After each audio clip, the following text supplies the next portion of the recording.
அன்புள்ளம் கொண்ட விஆஸ்ட்ரோ டிவி நேயர்களே வணக்கம். நான் உங்கள் அறிமுக ஜோதிடர் வெங்கடேஸ்வரன். இப்ப நம்ம எதை பத்தி பார்க்க போறோம்னா மார்கழி மாத பலன்களை பத்தி பார்க்க போறோம்.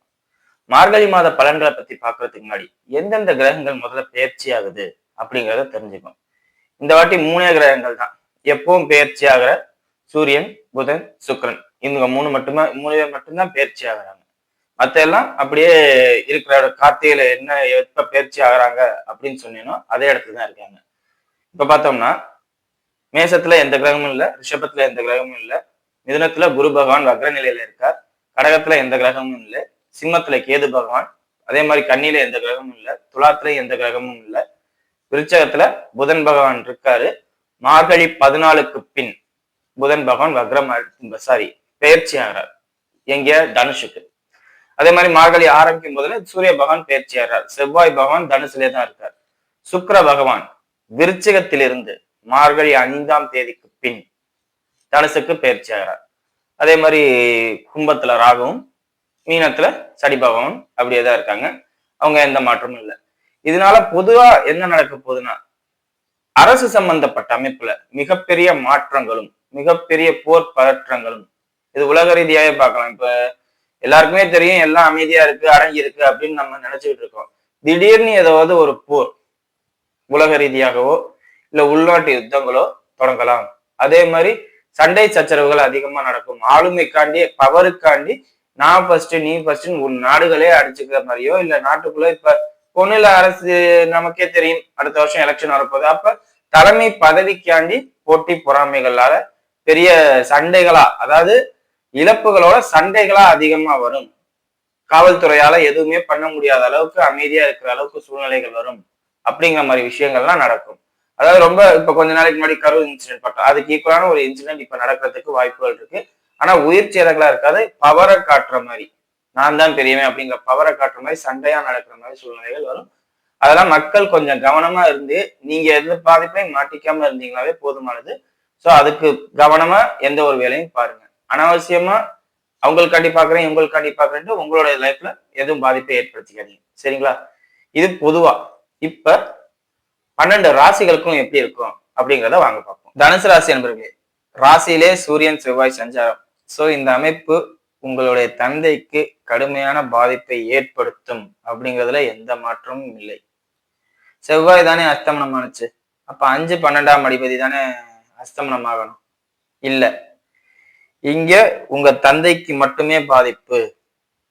குழந்தைகள், அதாவது இது எப்படின்னா குழந்தைகளுக்கு பலம் கொடுத்து செவ்வாய் அஸ்தமனமே ஆனாம குழந்தைகளுக்கு பலம் கொடுத்து மருத்துவ செலவுகளை அதிகரித்து தந்தை பலவீனப்படுவார் அப்படிங்கிறது தான் இங்க இயல்பா நடக்கும். சோ இந்த அமைப்பு தனுசு ராசியினர் பெற்றோர்களில் தந்தையின் உடல்நிலையை ரொம்ப ரொம்ப கவனமா பார்த்துக்கணும் அப்படிங்கிறத சொல்லலாம்.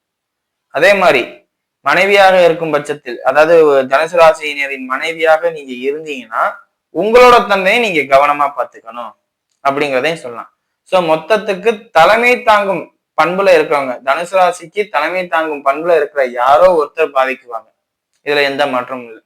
அப்ப ஆபீஸ்ல எனக்கு சீனியர் எம்ப்ளாயியா இருக்கிறவங்க வேலையை விட்டு போயிடுவாங்கன்னு கேட்டா வாய்ப்பு இருக்கு. ஜனனகால ஜாதகம் உங்களுக்கு வலுவாக இருந்தால், உங்கள் பெற்றோர்களுக்கும் வலுவாக இருந்தால், நீங்க ஆபீஸ்ல வேலை பார்க்கும்போது அந்த ஆபீஸ்ல வேலை பார்க்க சீனியருக்கு யாருக்காவது ஒரு பாதிப்பு இருந்துச்சுன்னா அந்த பாதிப்பை அவங்க வாங்கிட்டு அவங்க வெளியிலேயே போயிடுவாங்க. நீங்க அந்த இடத்துக்கு வருவீங்க அப்படிங்கிறத சொல்லலாம். ப்ரொமோஷன் நிச்சயம் கிடைக்கும் தனுசு ராசியினருக்கு இந்த காலகட்டத்துல. ப்ரொமோஷன் சம்பந்தப்பட்ட அமைப்பு, சீனியாரிட்டி சம்பந்தப்பட்ட அமைப்பு, தலைமை பண்பு வகிக்கிற மாதிரி அமைப்பு எல்லாமே கிடைக்கும். மனைவியிடம் மட்டும் தேவையில்லாத வாக்குவாதமோ ஈகோவோ வேண்டாம். ஏன்னா சூரியன் செவ்வாய் 7ஆம் இடத்தோட தொடர்பு கொள்ளுது, ராசியில இருக்கு. அப்ப என்ன ஆகும்? 10ஆவதுக்கு குரு வக்ரமாயிருக்காரு. அப்ப உங்க சைடு நீங்க டம்மியாகவும் மனைவி பலமாகவும் இருக்கிற மாதிரியும் அவங்களோட நீங்க வாக்குவாதம் பண்ணிக்கிட்டு ரொம்ப இது பண்ணுவீங்க. 40 வயதை கடந்தவர்களாக இருந்தால் கணவன் மனைவி, அதாவது தனுசு ராசியினர் 40 வயதை கடந்தாவே மேரேஜ் ஆகும் மேக்சிமம். கணவன் மனைவி இருவருமே உடம்ப பாத்துக்கிறது நல்லது. போய் ஒரு வாட்டி செக்அப் பண்ணிட்டு வருது, இல்ல சாம்பிள் டெஸ்ட் எடுத்துட்டு வர்றது நல்லது. காரணம் என்ன? குரு வக்ரமாயி 7ஆம் இடத்துல இருந்து ராசியை பார்க்கும் போதுல சூரியன் செவ்வாய் சேர்ந்து 7ஆம் இடத்தை தொடர்பு கொள்ளும் போதுல இது கொஞ்சம் எப்படின்னா மொத்தத்துல ஏதோ ஒரு பிரச்சனை, அந்த பிரச்சனை யார் வாங்கிக்க போறா அப்படிங்கறதுதான் மேட்ரு. சரிங்களா? அந்த மாதிரி உள்ள விஷயங்கள் தான். இந்த அமைப்பு வந்து ரொம்ப பாதிக்கும் அப்படிங்கிறத சொல்ல முடியாது. அதனால நீங்க வந்து அசால்ட்டாவும் இருக்கக்கூடாது. போய் ஒரு வாட்டி உங்க ஹெல்த் செக்கப்பையும் பாத்துக்கணும், உங்க மனைவியார் ஹெல்த் செக்கப்பையும் பாத்துக்கிறது ரொம்ப ரொம்ப நல்லது. இல்ல உங்க கணவரின் ஹெல்த் செக்கப் பாத்துக்கிறது நல்லது அப்படிங்கிற மாதிரி உள்ள கட்டாயத்துக்கு வாங்க. சரிங்களா? அதே மாதிரி செவ்வாய் அஸ்தமனம் ஆகுறதுனால குழந்தைகளுக்கு எதுவும் பாதிப்பு நடக்குமான்னு கேட்டா அதை பத்தி எல்லாம் நீங்க பயப்படவே தேவையில்லை.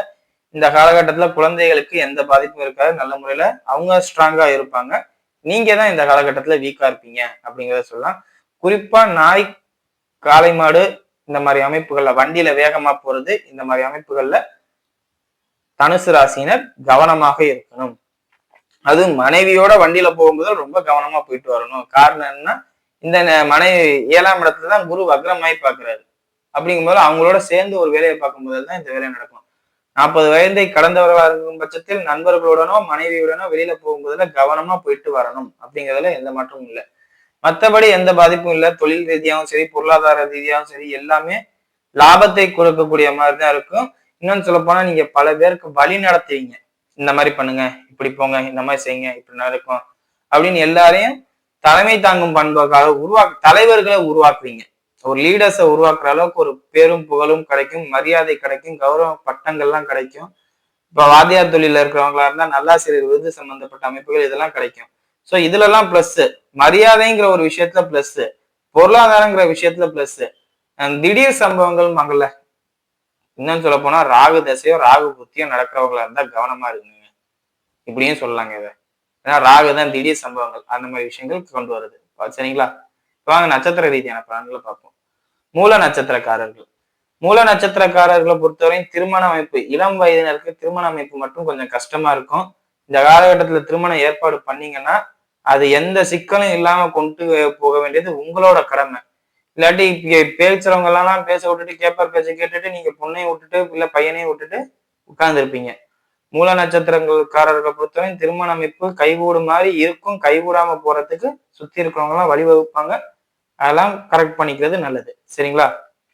மற்றபடி உங்களை ஒரு ஆசானாகவோ, நல்ல தலைவராகவோ, நல்ல துணைவராகவோ, பெரியாளு, வழிகாட்டி அப்படிங்கிற மாதிரி ஒரு பில்டப்பான சம்பவத்தை உருவாக்கி உங்களை ஒரு லீடர் மாதிரி கொண்டு வரதுக்குலாம் நேரம் நல்லா இருக்கு. உங்களுக்கு ஒரு பிராண்டை உருவாக்கிக்குவீங்க. சரிங்களா? மூல நட்சத்திரக்காரர்கள் நீங்க உங்களுக்கு உருவாக்குறீங்களோ இல்லையோ, உங்களோட தந்தைக்கு ஒரு பிராண்டு மாதிரி நீங்க வந்துருவீங்க. இன்னாரோட பையன் தான் இவரு, அதாவது இந்த பையனோட அப்பா இவரு அப்படின்னு உங்களை ஒரு பிராண்டு மாதிரி உருவாக்கி உங்களை பெத்ததுக்கு உங்க அப்பா ரொம்ப பெருமைப்படுற அளவுக்கு நீங்க நடந்துக்குவீங்க. அந்த அளவுக்கு சூழ்நிலைகள்லாம் நடக்கும். 10ஆம் பார்வையா சனி ராசியை பார்க்கிறாருங்கிறத மட்டும் மறந்துடக்கூடாது. இந்த அமைப்புகள் கொஞ்சம் தேவையில்லாத மனச்சங்கடங்களையோ மனக்கலக்கங்களையோ உருவாக்கும். இதுக்கு முழுக்க முழுக்க காரணம் உங்களோட பர்சனல் வெஞ்சன்ஸ், பர்சனல் ஈகோவா தான் இருக்குமே ஒழிய வேற எதுவும் இருக்காது. ஒரு பெரிய ஆளா நம்ம ஆகிறோம்னாவே தன்னடக்கங்கிறது ரொம்ப முக்கியம். அந்த தன்னடக்கம் உங்கள்கிட்ட வந்துருச்சுனாவே இந்த சனி பாதிக்காது. இல்லாட்டி நான் தான் பெரிய ஆளுன்னு வீட்டுல பேசுவீங்க. அப்பாவுக்கு என்னதான் இருந்தாலும் அப்பா தானே பெரிய ஆள். ஸோ அந்த ஒரு விஷயங்கள்ல மட்டும் கவனமா இருந்தீங்கன்னா எந்த பாதிப்பும் இல்லை. இந்த காலகட்டத்துல உங்களுக்கு எல்லாமே சூப்பரா இருக்கு. தொழிலா இருக்கட்டும், வியாபாரமா இருக்கட்டும், பழக்கவழக்கமா இருக்கட்டும், புகழ் கௌரவம் சம்பந்தப்பட்ட அனைத்து விஷயங்களும் நல்லா இருக்கு. சரிங்களா? திருமணம் சம்பந்தப்பட்ட விஷயங்களை மட்டும் கொஞ்சம் பாத்துக்கோங்க. சரிங்களா? அடுத்தது பூராட நட்சத்திரக்காரர்கள். பூராட நட்சத்திரக்காரர்களை பொறுத்தவரையும் வீடு, மண், மனை, வாகனம், கால்நடை சம்பந்தப்பட்ட அமைப்பு இதுல ரொம்ப ரொம்ப கவனமா இருக்கணும் அப்படிங்கிறத சொல்லலாம். 4ஆம் இடத்துல சனி பகவான் வக்ர நிவர்த்தி அடைஞ்சிட்டாருங்கிறதோட 4ஆம் அதிபதி வக்ரம் ஆயிட்டாரு. அப்ப தாயாருடைய உடல்நிலை பாதிப்பு, கால்நடைகள் சம்பந்தப்பட்ட அமைப்புகளால பாதிப்பு, வாகனங்கள் சம்பந்தப்பட்ட அமைப்புகளால பாதிப்பு, வீட்டுல ஏதாவது வீட்டை சீர் செய்யறேன், சரி அமைக்கிறேன் அப்படிங்கிற மேல பண்றது இதெல்லாம் நடக்கும். சரிங்களா? இல்லாட்டி நீங்களே புதுசா வீடு கட்டுற மாதிரியோ, நீங்களே புதுசா லேண்ட் வாங்குற மாதிரியோ உள்ள விஷயங்கள், நீங்களே கால்நடைகள் வாங்குற மாதிரியோ அமைப்பு வரும். மொத்தத்துல அது எல்லாமே செலவுல தானே வருது, வரவுல வராதுல்ல. என்ன நீங்களாம் வாலண்டியரா பண்ணீங்கன்னா அது பாதிக்காது. இல்லாட்டி ஒண்ணு அடிச்சு ஒண்ணு வந்துச்சுன்னா அது பாதிப்பை ஏற்படுத்தும் அப்படிங்கிறத சொல்லலாம். சரிங்களா?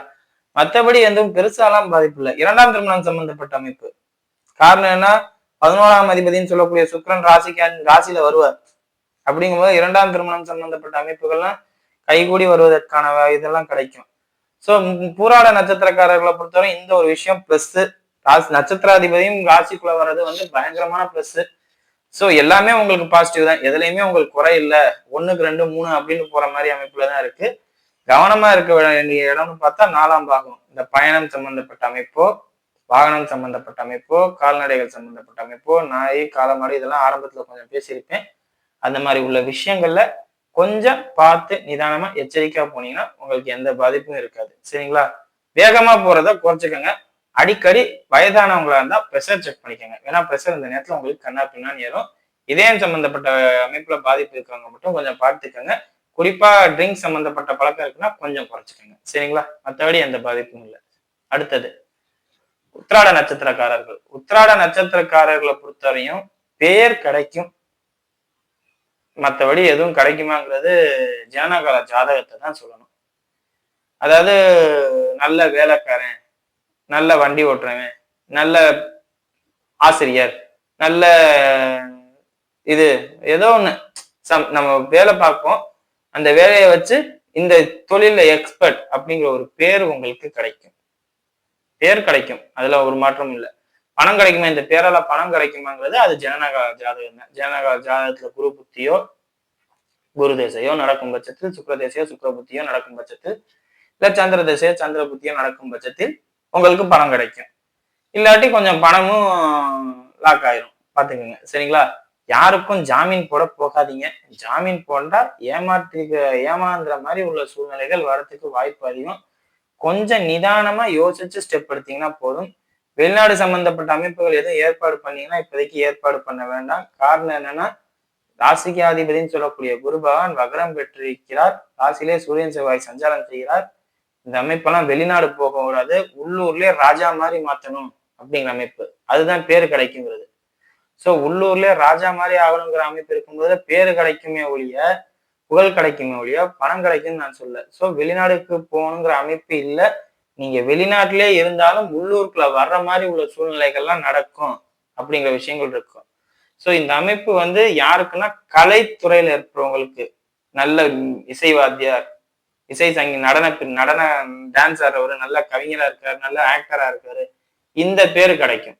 யூடியூப்ல ட்ரெண்டா அவங்க எல்லாம் நிறைய பேர் நல்ல ஆக்டிங் பண்றாரு அவரு, இவருக்கெல்லாம் யாரும் வாய்ப்பு கொடுக்க மாட்டேன், அந்த மாதிரி நீங்க வருவீங்க. சரிங்களா? சோ சுக்கிர ஆதிக்கத்துல உள்ளவங்க, சுக்கிரன் சம்பந்தப்பட்ட தொழில இருக்கிறவங்களுக்கு உங்களுக்கு இந்த காலகட்டம் நல்லா இருக்கும், உத்திராட நட்சத்திரக்காரர்களுக்கு அப்படிங்கிறத சொல்லலாம். சரிங்களா? வீடியோ இப்பதான் ஃபர்ஸ்ட் டைம் பார்க்கறதா லைக் பண்ணுங்க, ஷேர் பண்ணுங்க, கமெண்ட் பண்ணுங்க. சேனலை மறக்காம சப்ஸ்கிரைப் பண்ணுங்க. வேற எதுவும் ஜோதிட ஆலோசனைக்கு கீழே உள்ள நம்பருக்கு கால் பண்ணுங்க. நன்றி.